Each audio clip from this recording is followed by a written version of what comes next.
이제 말씀 듣는 시간입니다. 말씀은 에스겔서 47장 1절부터 12절까지 말씀 함께 교독하겠습니다.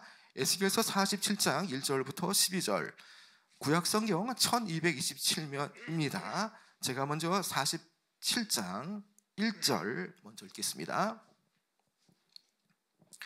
그가 나를 데리고 성전 문에 이르시니 성전의 앞면이 동쪽을 향하였는데 그 문지방 밑에서 물이 나와 동쪽으로 흐르다가 성전 오른쪽 제단 남쪽으로 흘러내리더라. 그가 또 나를 데리고 북문으로 나가서 바깥길로 꺾여 동쪽을 향한 바깥문에 이르시기로 본즉 물이 그 오른쪽에서 스며 나오더라. 그 사람이 손에 줄을 잡고 동쪽으로 나아가며 천척을 측량한 후에 내게 그 물을 건너게 하시니 물이 발목에 오르더니 다시 천척을 측량하고 내게 물을 건너게 하시니 물이 무릎에 오르고 다시 천척을 측량하고 내게 물을 건너게 하시니 물이 허리에 오르고 다시 천척을 측량하시니 물이 내가 건너지 못할 강이 된지라.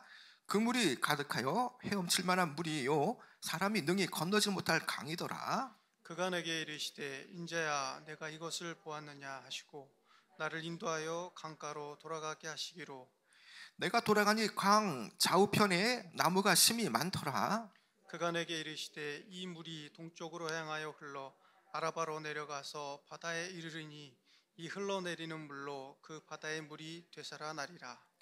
이 강물이 이르는 곳마다 번성하는 모든 생물이 살고 또 고기가 심히 많으리니 이 물이 흘러 들어가므로 바닷물이 되살아나겠고 이 강이 이르는 각처에 모든 것이 살 것이며 또 이 강가에 어부가 설 것이니 엔디게에서부터 에네글라임까지 그물 치는 곳이 될 것이라.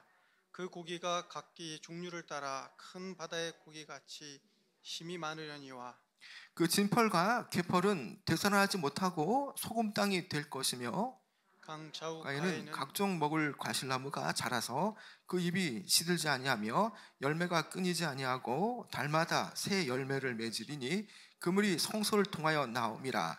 그 열매는 먹을 만하고 그 잎사귀는 약재료가 되니라. 아멘. 역사를 보면 여러 문명들이 나오죠. 우리 흔히 뭐 지리라든지 세계사를 보게 되면 세계 4대 문명이 나옵니다. 메소포타미아 문명, 또 인더스 문명, 그리고 황하 문명, 그리고 이집트 문명입니다. 이 4대 문명의 공통된 특징은 이 문명이 발달될 때에 강을 끼고 문명이 발달했다는 거죠. 여러분, 이것은 무엇을 말합니까? 인간의 문명과 늘 함께했던 것은 물이라는 겁니다. 다시 말하면 물이 없어서는 인간과 물은 서로 뗄래야 뗄 수 없는 관계라는 거죠. 특별히 물은 너무나 중요하고요. 물은 또 생명을 상징합니다.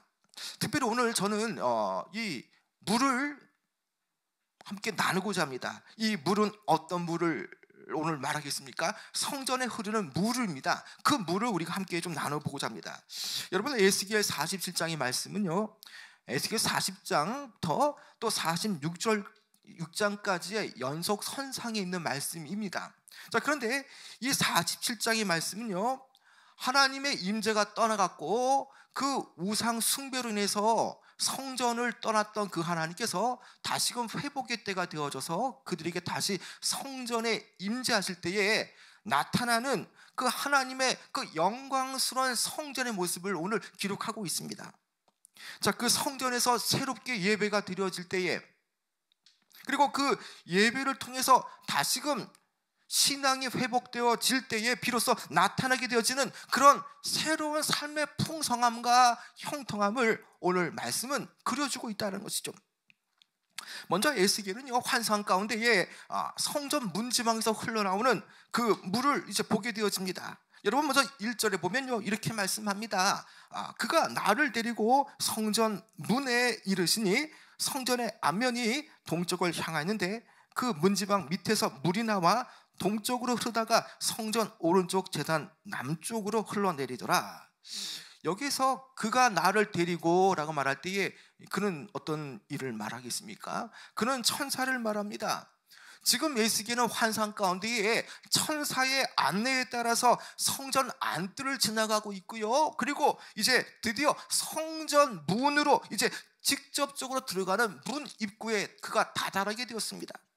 그리고 또 2절을 보게 되어지니까 그 2절 또한 천사의 안내를 따라서 성전 안뜰의 북문을 거쳐서 성전 뜰을 완전히 벗어나 그 문, 동문 바깥쪽 문으로 들어갈 때에 놀라운 광경을 보았다는 겁니다. 여러분, 놀라운 광경이 과연 무엇이겠습니까? 여러분, 2절 한번 우리 한 목소리 읽어볼까요? 2절 말씀이요. 시작. 그가 또 나를 데리고 북문으로 나가서 바깥길로 꺾여 동쪽을 향한 바깥문에 이르시기로 본즉 물이 그 오른쪽에서 스며 나오더라. 에스겔이 동쪽을 향한 바깥문에서 물이 오른쪽에서 스며 나오는 것을 보았습니다. 여러분, 이 흐르는 물은요, 예전에는 흘러나오지 않았고요, 이 성전문은 닫혔습니다. 그러나 하나님의 회복의 때가 되어지고 그들이 오랜 고통과 그 시련 속에서 여호와께 돌아올 때에 다시금 성전의 주님께서 오십니다. 돌아오십니다. 그때에 하나님의 임재하심을 통해서 무엇이 나타나느냐? 그것은요, 성전에서 흐르는 생명수의 물이 흘러내리고 있는 거죠. 에스겔은요, 성전 문지방에 흘러나오는 그 물을 그는 보았습니다. 그가 동문으로 이르르고 동문 우편에서 물이 스며드는 것을 그가 보았고요. 그리고 그 물은 점점 더 불어나기 시작하죠. 자, 그래서 안내자인 천사와 그 에스겔은 성전에 스며드는 그 물을 측량합니다.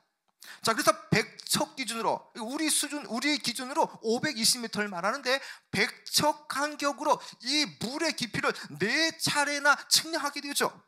자, 3절에 보면요, 성전 바깥문에서 100척을 측정하니까, 자, 어디까지 왔다고 말합니까?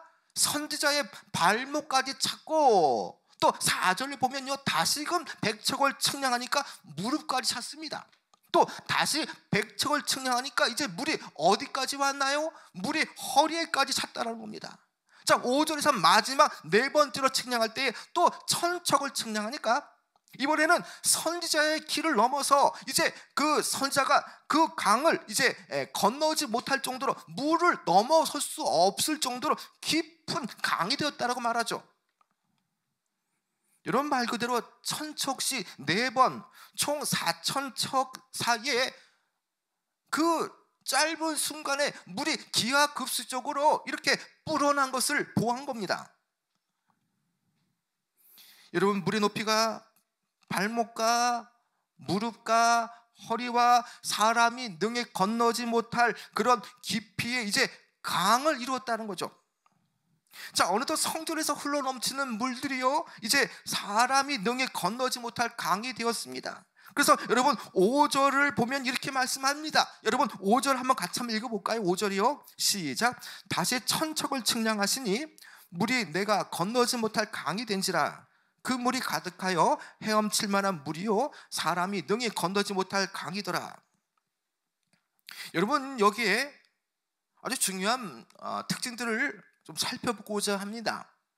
여러분, 물은 어떤 특성이 있습니까? 여러분, 물은요, 높은 곳에서 낮은 곳으로 가게 되죠.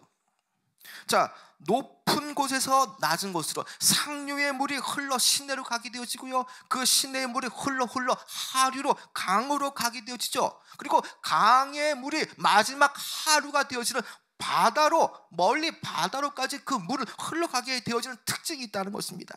자, 그런데 이 성전 문지방에서 흘러나오는 그 물이 지금 어디로 가는지 여러분 한번 우리 같이 한번 가보길 원하는데요. 여러분, 이 말씀부터 되게 중요한데 여러분 잘 따라오시길 바랍니다. 여러분, 6절에 보면요, 이제 어떻게 되어집니까? 그가 내게 이르시되 인자야, 내가 이것을 보았느냐 하시고 나를 인도하여 강가로 돌아가게 하시기로. 자, 이 물이 흘러서요, 이제는 성전을 지나서 하류로 흘러갑니다. 그리고 이 물이요, 에스겔이 그 본 환상을 본 가운데에 놀라운 일들이 벌어지는 것이죠. 그 물이 강가로 돌아가게 되어지죠. 강가로 흘러가게 되어집니다. 자, 그런데 놀라운 거는요, 이 성전에 흘러나온 물이 접촉된 곳마다 놀라운 일들이 벌어집니다.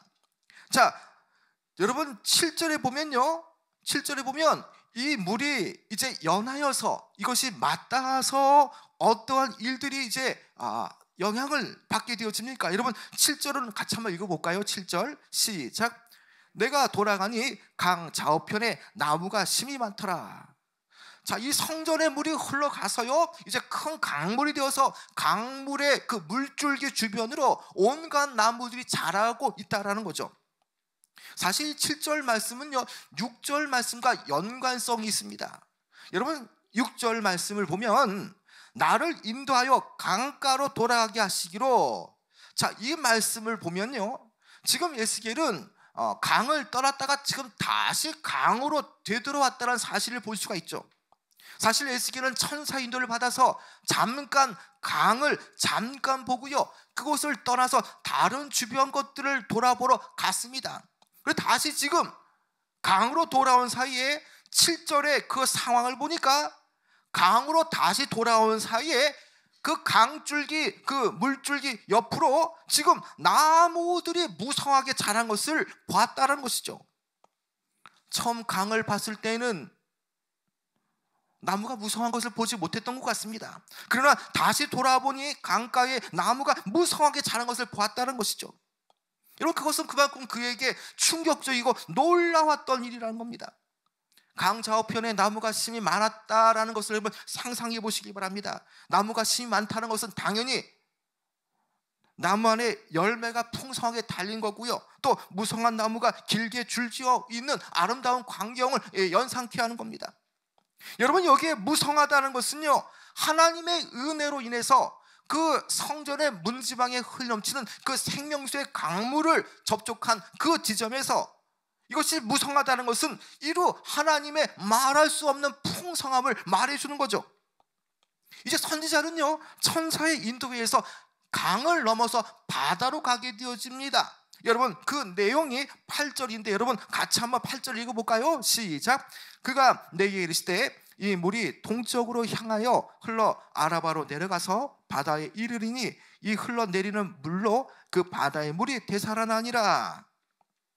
자, 성전 문지방에 흘러넘치는 그 생명수가 계속 발원하게 되어집니다. 그래서 동쪽으로 흘러서 마침내 아라바로 내려가는 바다에 이르게 되어지죠. 여러분, 8절에서 말하는 그 아라바로 흘러내려가는 바다는 과연 어디를 말하겠습니까? 여기서 이 바다는요, 요단강이 흘러넘치는 이 요단강이 물이 흘러내려가는 바다를 말합니다. 특별히 이 바다는요, 우리가 너무나 잘 아는 사해 바다를 말하는 것이죠. 여러분, 이 사해 바다가 어떤 뜻이 내포되어 있습니까?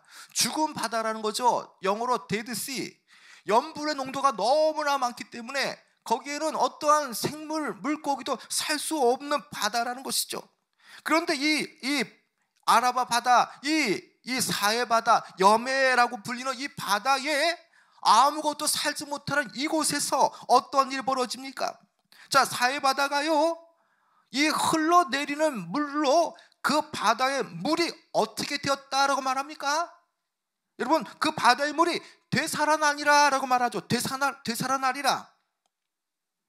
이 흘러내리는 물로 인해서 죽었던 바다가 되살아난 겁니다. 성소에서 흘러나온 물이 7절에서 강 좌우편에 나무를 심이 많게 했더니 이제는 바다로 흘러넘쳐서 그것이 죽은 바다를 살리게 되어지는 것이죠.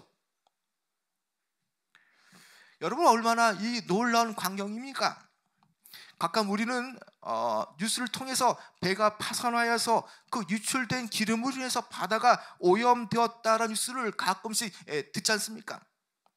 멀쩡한 바다도요, 한번 오염되면 그 바다를 되살리기가 힘듭니다. 그런데 여기에는요, 오염 정도가 아니라 아예 죽은 바다입니다. 죽은 바다를 하나님의 그 은혜의 강물 통해서 그 바다를, 죽은 바다를 되살아나게 했다는 거죠. 이것은 전혀 상상할 수 없는 일입니다. 성전 문지방에 흘러나왔던 생명수의 강물이 이 사해 바다를 적시기 전까지는 말 그대로 사해 바다는 죽은 바다였습니다. 그 죽은 바다, 무엇도 살 수 없는, 말 그대로 생명 자체를 볼 수 없는 그 바다가 이제 생명수의 강물과 맞닿게 되었더니 되살아난 거란 거죠. 지금 천사가 에스겔을 통해서 놀라운 사실을 보여주는 건요, 단지 바다가 살아났다는 그 기적에만 국한된 것이 아닙니다. 그 기적을 일으킨 그 물이 어디에서 발원되었느냐는 것이죠. 그 기적을 일으키고 생명을 살리고 또 그 죽음에서 생명을 부여한 그 물이 어디에서 발흥되었느냐라는 것을 말하고 있다는 거죠. 여러분, 그 기적의 그 놀라운 일들을 일으킨 그 물의 발원지는 바로 성소라는 것입니다. 성전에서 그 물이 흘러나왔다는 것이 너무나 중요하죠.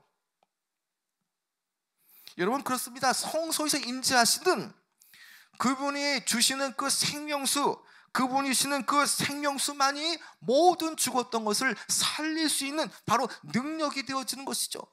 그래서 성소에서 흘러넘치는 그 생명수를 마실 때에는 바로 구원과 또 생명을 얻을 수가 있게 되어지는 거죠.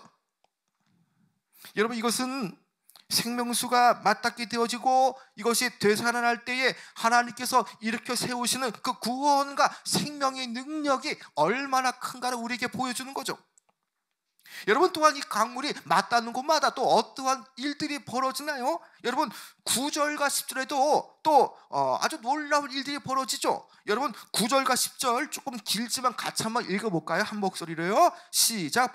이 강물이 이르는 곳마다 번성하는 모든 생물이 살고 또 고기가 심히 많으리니 이 물이 흘러 들어가므로 바닷물이 되살아나겠고 이 강이 이르는 각처에 모든 것이 살 것이며 또 이 강가에 어부가 설 것이니 엔게디에서부터 에네글라임까지 금을 치는 곳이 될 것이라. 그 고기가 심히 많으려니와.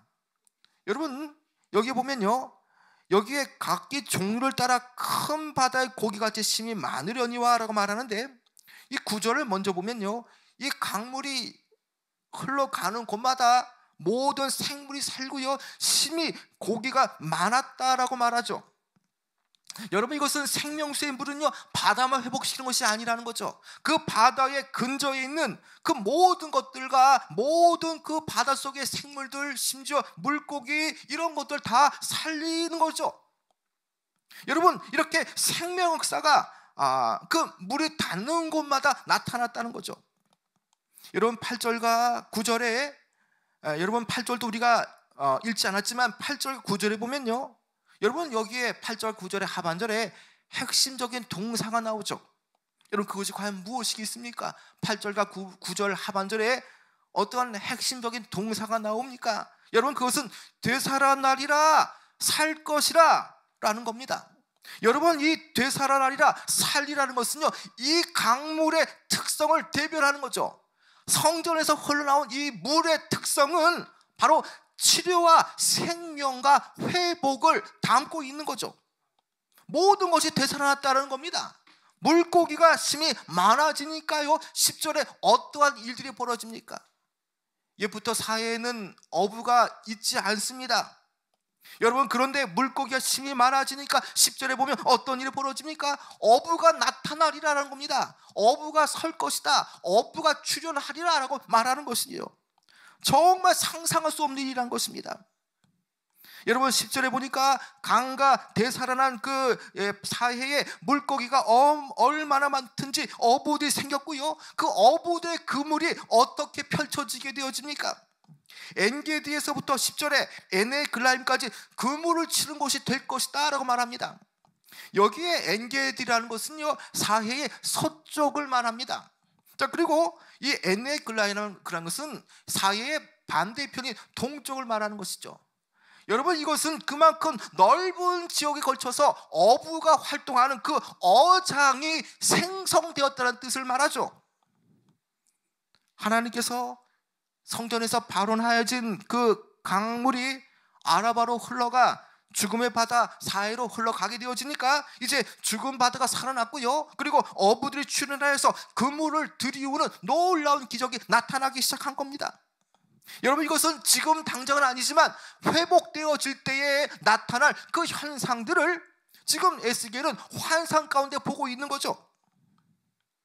여러분, 이 말씀은요, 생명수의 물이 죽은 바다를 어족자원이 풍성한 살아있는 바다로 가꾸는 이 자연현상, 말 그대로 1차적인 변화를 일으킬 뿐만 아니라 그 살아난 그 바다에서 이제 어촌이 형성되어지게 되어지고요, 어부들의 풍성한 고기로 말미암아 자신의 삶을 아주 풍요롭게 살아가는 그런 사회적 현상, 2차적 변화까지를 말하고 있다는 것입니다. 하나님의 놀라운 그런 은혜의 강물을 맞닿았던 그 바다가 자연 현상을 통해서 하나님의 놀라운 치유를 통해서 이렇게 물고기가 생겨지게 되어졌고요, 물고기가 많아지니까 이제 그 어부들이 이제 집단촌을 형성하는 어촌이 형성되어지고, 또 그것을 통해서 이제 먹고 살기가 풍성해지고 형통해지는 그런 어떤 그런 2차적 현상까지 이것이 파생되어졌다는 것을 말하는 거죠. 여러분, 이것은 에스겔 37장의 말씀처럼 마른 뼈의 환상처럼 사방으로부터 하나님의 생기가 나타나서 마른 뼈와 같은 죽은 존재가 되살아나는 건 그런 것 같은 그런 느낌으로 우리에게 이것이 와닿습니다. 여러분, 이제 12절에는요 이 생명수의 그 강물을 통해서 사람에게 어떠한 그런 결과가 나타나는가를 또 보여주죠. 여러분, 12절도 같이 한번 읽어볼까요? 12절 시작. 강 좌우가에는 각종 먹을 과실나무가 자라서 그 잎이 시들지 아니하며 열매가 끊이지 아니하고 달마다 새 열매를 맺으리니 그 물이 성소를 통하여 나옴이라. 그 열매는 먹을 만하고 그 잎사귀는 약재료가 되리라. 여러분, 강 좌우에 무엇이 있다고 말합니까? 자, 각종 먹을 과실이 자란다라고 말하죠. 그리고 그 잎은요 시들지 아니하고 그 열매는 끊어지지 않는다라고 말하죠. 자, 그뿐만이 아닙니다. 이제 이 열매는요 달마다 열매를 내고요, 그리고 또 그 열매를 먹을 만하고 또 그 잎사귀는 약재료로 쓰인다는 것입니다. 그것들은 먹을 것과 또 인간에게 유용한 약재료로 쓰여지게 되어진다라는 뜻입니다.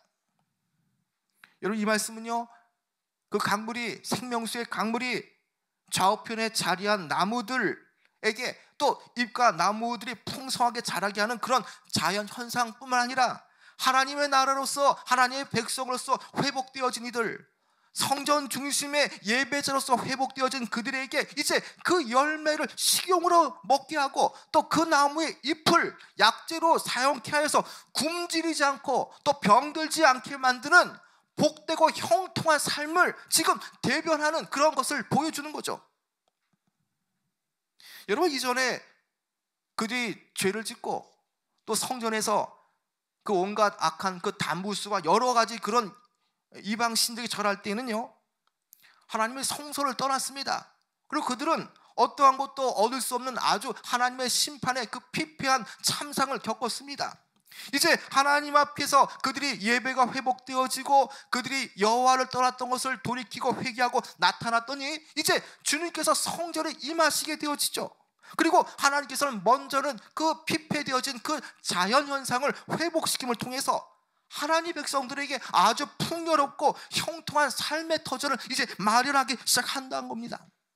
보다 넓게 말한다면요 성전으로부터 흘러나오는 그 물이요 하나님의 백성들을 재창조케 하고요 또 그 재창조케 하는 그 사역을 통해서 자연적인 기반과 또 그들이 생업하고 먹고 살고 또 형통한 그 사회적 기반의 터전이 놀라울 정도로 지금 완성되어져 가고 있다는 겁니다. 여러분, 이것은요 생명수의 강물을 통해서 유다 전역을 적시고 강으로 흘러가 아름답고 풍성한 그 열매를 맺게 하며 또 죽음의 그 사해 바다까지도요 소성케 하고 생명력이 넘치는 바다가 된 것을 말하고요, 또 강 좌우에 달마다 열매를 맺고 또 그 잎사귀가 치료제로 쓰여지고 또 열매를 먹을 때 무엇이든지 먹을 수 있는 그 식용으로 주신 것. 여러분, 이 출발점, 이 시발점이 된 것은 어디입니까? 여러분, 그 해답은요 에스겔서 43장에서 발견할 수 있는 것처럼 다름 아닌 하나님의 영광이 다시 성전에 임할 때부터 이것이 나타나기 시작하는 현상이라는 것입니다. 여러분, 모든 만물이 되살아나는 그 회복의 축복은요, 성전에 흘러나오는 그 생명수의 강, 다시 말하면 하나님의 임재의 상징으로 나타나게 되어지는 그 결과를 볼 때에 놀라운 회복과 살아있는 그런 생명 역사가 나타남을 보여주는 것이죠. 여러분, 이것은요, 많은 사람들이, 또 많은 만물들이 하나님의 영광을 마주하게 될 때에 어떤 축복, 어떤 형통을 누릴 수 있는가를 보여주는 그런 말씀입니다. 여러분, 우리가 회복되어야 한다, 회복되어야 된다 말합니다. 그러나 회복은요, 우리로부터 나타나는 게 아닌 겁니다. 회복은요, 성전에 임하시는 하나님을 만날 때에, 그리고 하나님의 영광을 맛볼 때에 치료와 회복과 또 생명 역사가 나타나게 되어지는 거죠. 여러분, 우리가 회복되지 않는 것은요, 우리가 지금 무언가 안 되는 것은요, 아직도 그 성전에서 흘러넘치는 생명수의 강물을 우리가 접하지 않았고 또 하나님의 영광을 보지 못했기 때문이라는 것입니다. 우리가 살 수 있는 회복의 근거는요, 다른 데 있는 것이 아닙니다. 하나님의 영광을 맛보고요, 날마다 하나님을 또 만나며 날마다 그 하나님의 임재 속에 우리가 경험되어져야 되는 것입니다. 성전 중심의 삶을 살아낼 때에 그 모든 축복은 성전으로부터 나타나기 때문에 결국에는 이런 삶을 살아낼 때에 결국에는 형통할 수가 있다는 것입니다. 여러분, 날마다 성전에서 하나님을 뵙고 또 그분께 영광을 돌리며 또 예배드리는 인생, 날마다 성소에서 하나님의 영광을 보는 이들은요, 축복을 받을 수밖에 없습니다. 시편 1편의 말씀은요, 복 있는 자의 형통함에 대해서 말하죠. 특별히 시편 1편 1절과 2절의 말씀, 이렇게 말씀합니다. 복 있는 사람은 악인의 길을 따르지 아니하며 죄인들의 길에 서지 아니하며 오만한 자들의 자리에 앉지 아니하고 오직 여호와의 율법을 즐거워하여 그의 율법을 주야로 묵상하는도다. 그는 시냇가에 심은 나무가 철을 따라 열매를 맺으며 그 잎사귀가 마르지 아니함 같으니 그가 하는 모든 일이 다 형통하리라. 여러분, 성전을 가까이 하는 삶, 그리고 성전에서 주의 영광을 보는 성도, 또 그런 사람들, 또 여호와의 말씀을 즐거워하는 이들, 자, 성전에서 흘러넘치는 생수의 강물을 먹고 마시는 이들에게는 어떤 역사가 있습니까? 여러분, 시편 1편의 2절의 말씀처럼요, 시절조차 열매를 맺고요, 잎사귀가 마르지 아니함같이 그가 하는 일이 형통하리라 라고 말하고 있다는 것입니다. 여호와 율법을 즐거워하며 또 날마다 말씀을 쫓아가며 말 그대로 성전 중심의 삶을 살아가는 이들은요, 여기에 있는 에스겔서 47장 12절의 말씀처럼 동일하게 시편 1편 2절의 말씀처럼 열매를 철을 따라 맺게 되어지고요, 잎사귀가 마르지 않고 그가 하는 모든 일이 다 형통하리라 라고 말하고 있다는 것입니다. 여러분, 이것은 제가 말하는 것이 아니라, 제가 지어낸 말이 아니라 성경 그대로 있는 말을 제가 지금 전하는 겁니다. 성전을 가까이 하는 삶, 성전에서 주의 영광을 맛보는 사람, 또 여호와의 율법을 즐거워하는 사람, 또 성전에서 날마다 하나님의 그 흘러넘치는 생수의 강물을 먹고 마시며 여호와의 교훈을 따라가는 자들, 여러분, 그들은 다 이렇게 형통할 수밖에 없다는 것입니다. 여러분, 그런데 오늘 이 시대를 한번 생각해 보시기 바랍니다. 여러분, 교회를 더 가까이 나와야 되고 예배를 더 드려야 되지만 오늘 이 시대는 어떻습니까? 여러분, 방역이라는 이름으로 교회 예배를 제한하며 교회에 예배 드리는 것을 못 드리게 하는 일이 얼마나 많습니까? 여러분, 만약 교회가 하나하나 그 방역 지침에 의해서 예배를 자유롭게 드리지 못하는 환경으로 우리가 내몰린다면요, 그로 인해서 성도들이 교회를 나오지 못하며 예배를 드리지 못하는 그런 삶이 되어지면 성도의 신앙과 삶은 과연 어떻게 되겠습니까? 여러분, 분명하게 오늘 우리는요, 교회로부터 오는 축복과 또 회복을 지금 말씀을 통해 듣고 있다는 겁니다. 그러나 예배를 자유롭게 드리지 못하고 또 주님 앞에 성전 중심의 삶을 살아야지 못하면요, 결국에는 우리는 교회로부터 성전부터 내려오는 그 축복과 회복을 누리지 못한다는 것입니다. 여러분, 예배를 못 드리게 하는 그런 이 방역 지침, 결국 이렇게 되어지면 과연 이 나라는 어떻게 되어지겠습니까? 여러분, 한국교회 부흥과 이 나라의 경제적인 그런 번영함은 함께 있다는 것입니다. 교회가 문제가 생기고 교회의 예배를 못 드리게 하고 교회의 방역 지침으로 이렇게 숫자를 제한하면요, 결국은 이것이 모든 그 피해가 고스란히 성도에게로, 또 더 나아가서는 가정으로, 또 직장으로, 사업장으로 이것이 더 눈덩이처럼 불어서 나라에게 큰 어려움이 닥쳐지게 되어진다는 것입니다. 여러분, 성도의 형통한 삶은 다른 데 있는 것이 아닙니다. 성소에서 흐름치는 생명의 강물을 먹고 마시는 데 있다는 것입니다. 예배자로서, 또 예배를 드림으로써 날마다 하나님의 영광을 맛보며 하나님께 영광을 돌리는 그 성소의 삶, 교회의 삶을 통해서 우리는 이런 것을 또 누리고 이것을 맛볼 수가 있다는 것입니다. 분명하게 헌법에 보장되어진 종교의 자유, 신앙의 자유, 예배의 자유가 있다는 것입니다. 그런데 방역이라는 이름으로 교회 예배를 자유롭게 드리지 못하는 것은 문제가 있다는 것입니다. 여러분, 이것은요, 정부가 교회를 하나의 건물로만 이것을 생각하기 때문입니다. 얼마든지 건물에 모인 사람들이기 때문에 많이 모이면 이것을 또 피해가 끼칠 수 있기 때문에 이것을 또 막을 수 있다, 그런 발상이라는 겁니다. 여러분, 그러나 여러분, 교회는 건물적인 개념만 있는 것이 아니라는 것입니다. 하나님이 임재하시고 하나님의 그 은혜가 교회를 통해서, 성전을 통해서 그 축복의 생명수가 넘치게 되어지는 것이죠. 여러분, 2020년도에 여러분들이 지금 했던 일을 한번 가만히 생각해 보시기 바랍니다. 주변은 다 어려운데 지금 내가 하는 일들이 지금 뭔가 되고 있는 것은 과연 무슨 이유 때문이겠습니까? 여러분들이 성소 중심의 신앙을 살고 그래도 예배를 드리려 하고, 여러분들이 어떤 경우에도 하나님의 은혜를 맛보기 위해서 예배 중심의 삶을 살기 때문에 성전에서 흐름치는 그 축복의 생명수의 강물을 통해서 여러분의 상황들, 여러분의 직장, 여러분의 자녀들, 여러분의 직장이 견고하게 지금 세워져 가고 있다는 것입니다.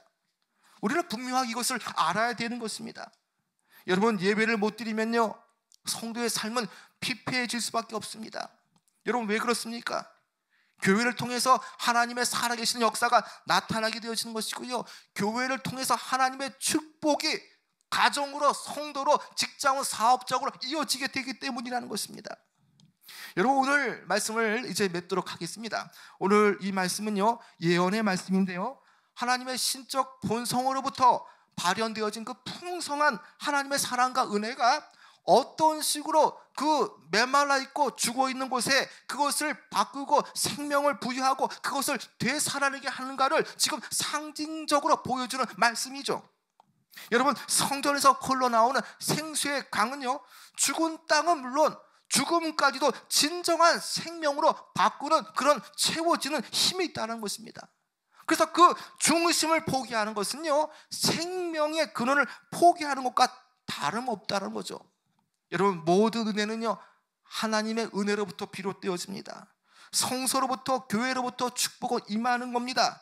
죽은 바다가 살려지고요, 강물에 고기가 많아지고, 또 강가에 자란 그런 각종 그 먹을 만한 과실들, 또 그런 약재들, 또 그런 풍요로움을 누리게 하는 것은 바로 생명수, 하나님의 은혜의 축복 속에 하나님의 임재를 경험할 때 나타나는 성전 문지방에서 흘러넘치는 생명수를 먹고 마시고 그것을 바라볼 때 생겨지는 축복과 회복이라는 것입니다. 여러분, 이러한 사실을 보건대 우리는 어떻게 살아가야 되겠습니까? 여러분, 우리 성도 역시도요, 생명과 풍요의 은혜 가운데 살기 위하여서 우리는 하나님부터 주어지는 그 축복에 우리는 힘을 입어서 살아가야 하는 것입니다. 우리 인생은요, 아라바 광야처럼 또 사해바다처럼 아무것도 없고 죽은 그런 길을 걷는 그런 간주하고 또 너무나 척박한 광야와 그런 생명 없는 바다를 걷는 그런 항해자와 같습니다. 여러분, 그러나 우리가 이런 상황일지라도, 우리의 주변이 다 어려울지라도요, 생명의 주, 또 창조의 주이신 하나님께서 은혜를 베푸시면요, 아무리 광야 같은 인생, 사해와 같은 그런 희망 없는 그런 상황일지라도요, 우리는요, 하나님이 주시는 그 생명수의 강물을 통해서 새로운 생명 역사를, 또 풍성한 하나님의 그 은혜의 역사가 내 삶 안에 드리워질 수가 있다는 것입니다. 우리가 비록 비루하고 어려울지라도 교회 중심의 신앙생활, 성소 중심의 신앙생활, 날마다 주님의 영광을 위해 살아가게 되어지면요, 날마다 하나님께서 주시는 그 교회로부터, 성전으로부터 흘러넘치는 생명수의 강물을 통해서 우리의 척박하고 건조한 인생들이 날마다 옥토와 같이, 그리고 풍성한 생명 역사가 나타나게 되어지는 것입니다. 그래서 여러분, 우리는 어떠한 경우에도요, 풍성해 주시는 인생이 될 수가 있고요, 형통한 인생이 될 수가 있다라는 것입니다. 여러분, 그렇다면 오늘 우리는 2021년도 이제 20살이 지난 이 시기에 우리는 무엇을 바라보고 살아갈 것인가? 우리는 정확한 답을 우리는 제시할 수가 있다는 것입니다. 여러분, 성전 중심의 삶을 살기 원합니다. 날마다 하나님의 영광을 맛보길 원합니다. 주님 앞에 날마다 가까이 나가는 그런 삶을 그려내면 아무리 어려워도요, 2021년도 하나님의 형통함과 하나님의 축복이 있는 그런 삶을 여러분 살아낼 수가 있을 겁니다. 여러분, 오늘 이 주시는 말씀을 통해서 날마다 주님께 더 가까이 나가시는 귀한 여러분 되어지길 축원합니다.